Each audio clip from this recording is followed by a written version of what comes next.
नमस्कार। आज हम आपको यहाँ पे ऑनलाइन नामांतरण पंजी की प्रक्रिया बताएंगे, जिसमें पटवारी तथा तहसीलदार लॉगिन से क्या क्या कार्य करना है उसके बारे में डिटेल बताएंगे। हम अभी सबसे पहले पटवारी लॉगिन देख लेते हैं। ये पटवारी लॉगिन है, जिसमें हम यहाँ देखेंगे अभिलेख दुरुस्ती में जाएंगे। अभिलेख दुरुस्ती में नामांतरण पंजी प्रविष्टि में ऑनलाइन प्राप्त आवेदन की प्रविष्टि में जाएंगे। यहाँ से हमें ग्राम चुनने के लिए दे रहा है। ग्राम सेलेक्ट कर लेते हैं। जैसे मैं यहाँ पे देख लेती हूँ टेडेसरा, और उसके बाद वर्ष का सिलेक्शन कर लेते हैं 2020-21। ये आपको पटवारी का नामांतरण पंजी दिखेगा, जिसमें सारे आवेदन, चाहे वो पब्लिक पोर्टल से आए या फिर रजिस्ट्री ऑफिस से या फिर पटवारी खुद एंट्री करे, सारे आवेदन यहाँ पे आपको दिखेंगे। इसमें हमको दिखा रहा है नामांतरण का क्रमांक, वर्तमान भूमि स्वामी, प्रस्तावित भूमि स्वामी, और उसके आगे खसरा नंबर। खसरा नंबर के आगे यहाँ पे हमको दिखा रहा है नामांतरण का पूर्ण ब्यौरा और पटवारी प्रतिवेदन। ये कार्य पटवारियों को को किया जाना है, जिसमें नामांतरण का पूर्ण ब्यौरा वो दर्ज करेंगे और अपना पटवारी प्रतिवेदन का PDF अपलोड करेंगे। एक और चीज़ है इसमें, क्या आदेश पूर्व में पारित, ये इस चीज़ को अभी तक ये तहसीलदार के आईडी में था, जिसमें हाँ या नहीं तहसीलदार करते थे, लेकिन अब इसे पटवारी के आईडी में दिया जा रहा है। पटवारी देखेंगे ये जो इससे रिलेटेड खसरा है और जो डिड है, ये अगर पहले से पारित हो चुका है तो फिर इसमें हाँ करते हुए आगे जाएंगे, नहीं तो फिर नहीं करते हुए, और साथ ही फिर अपना नामांतरण का पूर्ण ब्यौरा की प्रविष्टि करेंगे।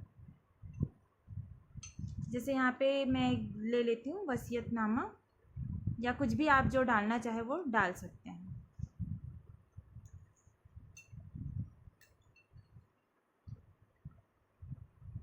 नामांतरण का पूर्ण ब्यौरा सफलतापूर्वक सुरक्षित हुआ।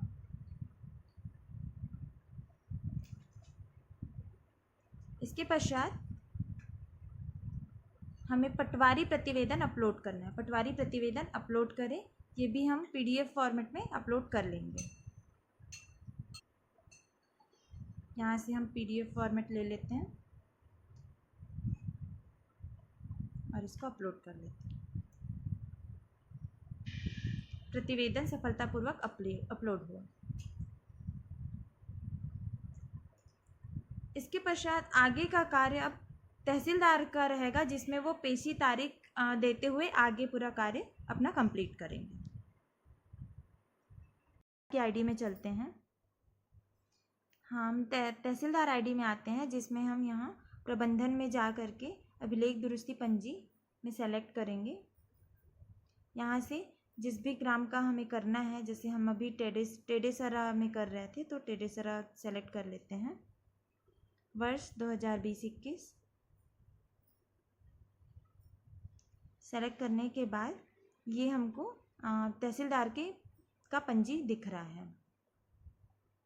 इसमें देखते हैं हमने अभी ये क्या आदेश पूर्व में पारित, ये ऑप्शन जो पटवारी को दे दिया है वो नहीं किए हैं। और वर्तमान स्थिति देखें, उसके पश्चात नामांतरण का पूर्ण ब्यौरा, इसमें पटवारी द्वारा दिया गया विवरण दिखेगा। जैसे उन्होंने यहाँ लिखा था वसीयतनामा, ये हमें दिख रहा है। उसके पश्चात यहाँ से उनके द्वारा प्रतिवेदन अपलोड किया गया था पटवारी के द्वारा, वो भी यहाँ से हम चेक कर सकते हैं।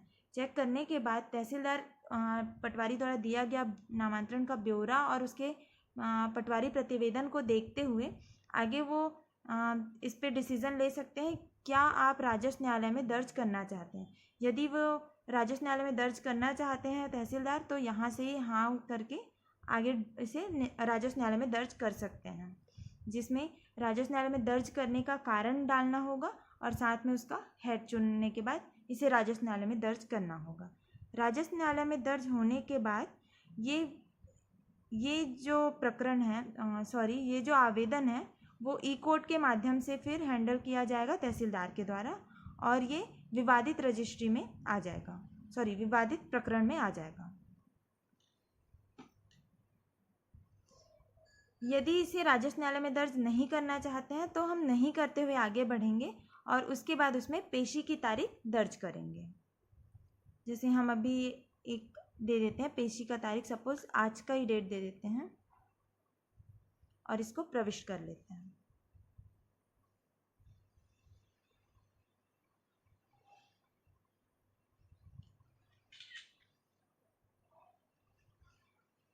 तारीख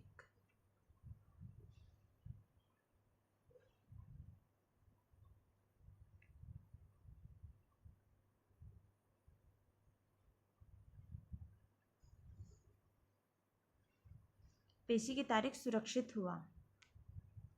इसके पश्चात पेशी तारीख डालने के बाद यहाँ इस्तिहार और नोटिस जारी किया जा सकता है।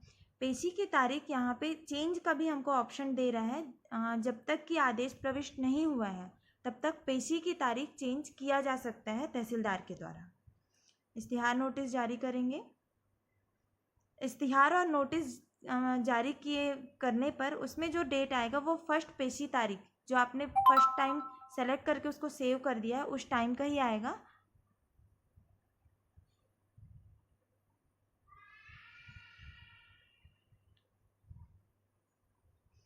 इश्तिहार नोटिस जारी हो चुका है जिसे यहाँ से डाउनलोड किया जा सकता है और इसको सर्कुलेट कर सकते हैं। इसके बाद पावती को यहाँ अपलोड कर सकते हैं। पावती जैसे हम एक अपलोड कर लेते हैं PDF फॉर्मेट में।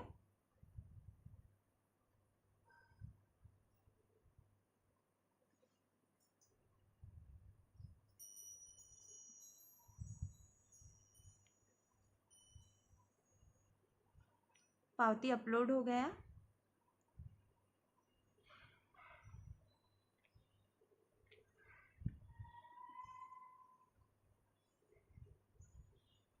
पावती अपलोड करने के बाद क्या पक्षकार उपस्थित हुए इसकी जानकारी डालेंगे। यदि पक्षकार आए हैं तो हाँ करते हुए हम डालेंगे जिसमें पक्षकार की उपस्थिति का तारीख तथा पक्षकार का उपस्थिति पत्रक यहाँ पे अपलोड करेंगे।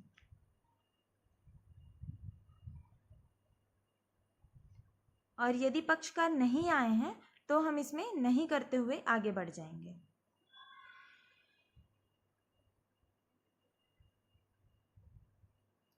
जिसमें यहाँ पे आपको मैसेज देगा पक्षकार उपस्थित नहीं हुए, आदेश क्रमांक व दिनांक इसके तहत आदेश प्रविष्ट करें। इसके बाद आपत्ति का ऑप्शन दिया गया है। अगर आपत्ति प्रस्तुत होती है तो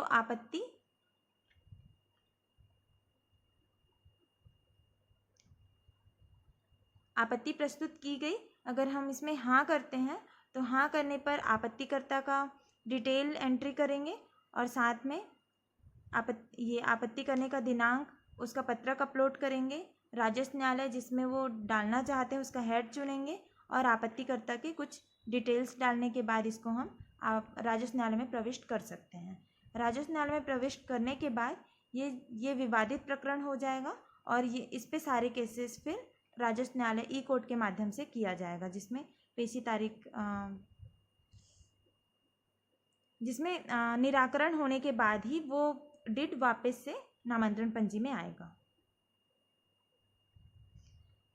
आपत्ति कर्ता की एंट्री करने के बाद यदि सपोज हम यहाँ पे लेके चलते हैं कि आपत्ति प्रस्तुत नहीं की गई तो हम नहीं करके करेंगे और आगे आ जाएंगे।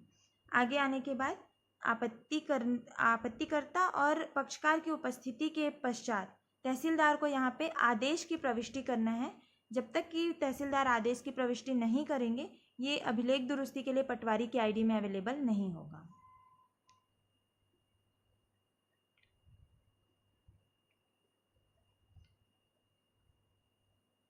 यहाँ लिखा है आदेश प्रविष्ट करें। यहाँ हम जाकर आदेश की प्रविष्टि करेंगे जिसमें बाय डिफ़ॉल्ट आदेश क्रमांक और दिनांक दिखता रहेगा और उसके नीचे पूरा एक फॉर्म दिया गया है। इस फॉर्म में उनको जो भी लिखना चाहते हैं वो आदेश में वो लिख सकते हैं और साथ ही यहाँ पे आदेश की अगर उसको प्रिंट निकाल के हस्ताक्षरकृत जो आदेश है उसको यहाँ पे अपलोड भी किया जा सकता है। जैसे हम यहाँ पे डाल देते हैं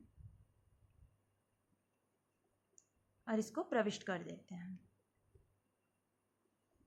आपको एक बार कंफर्मेशन मैसेज देगा, क्या कृपया सुनिश्चित करें उपरोक्त आदेश को सुरक्षित करना चाहते हैं। आप और एक बार क्रॉस चेक कर लेंगे कि सही आदेश सही डेट में डला है कि नहीं, उसके बाद इसको ओके कर सकते हैं। ये आपको फिर मैसेज देगा, आदेश सफलतापूर्वक प्रविष्ट हुआ, पटवारी लॉगिन में अभिलेख दुरुस्ती हेतु उपलब्ध हो गया है। आगे का काम अब पटवारी का रहेगा, जो अभिलेख दुरुस्ती का काम अभी तक कर रहे थे उसी प्रकार वो अपने अभिलेख दुरुस्ती का कार्य कंप्लीट करेंगे। इसके होने के बाद यह नामांतरण प्रक्रिया पूर्ण हो जाएगी।